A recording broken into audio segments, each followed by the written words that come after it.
इतनी ठंड में ये व्यक्ति पानी पे डुबकियां क्यों लगा रहा है? ये ब्राह्मण प्रातः स्नान करने को गए, तो जैसे स्नान करके बाहर निकले तो मेंढक पैर के नीचे आ, तो उन्होंने सोचा मैं अशुद्ध हो गया, महापाप हो गया। तो उन्होंने फिर उस पाप को धोने के लिए 108 बार डुबकी लगाने का संकल्प किया।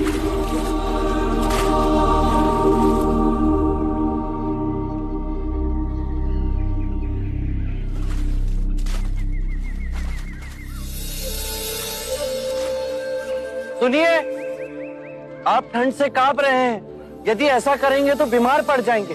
महात्मा, अनजाने में मुझसे पाप हो गया। ये नदी गंगा नदी की उपनदी है।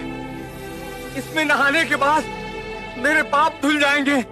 इस नदी में डुबकी लगाने से यदि आपके पाप धुल जाएंगे, तो इस नदी में रहने वाले मेंढक के ऊपर पांव आने पर आप अपवित्र कैसे हो गए?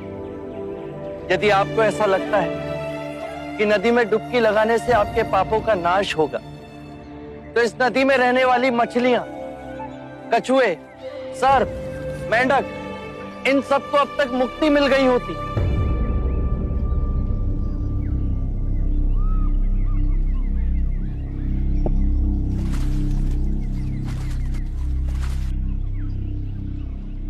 बात तो सत्य कह रहे हैं महानुभाव।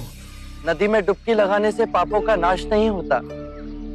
अपने पापों का नाश करने के लिए विवेक जगाना आवश्यक है। इतनी साधारण बात को समझाने वाला कोई असाधारण ही हो सकता है। महात्मन, कब से बनाए हुए रास्ते पर अंधे पशु की तरह चल रहे थे। आपने हमारी आंखें खोल दी। हर वो बात जो लिखी गई, जो हमें सिखाई जाती है, जो असंख्य वर्षों से दोहराई जा रही है, उसमें संदेह करना। अपो दीपो भव, अपना दीपक स्वयं बनो।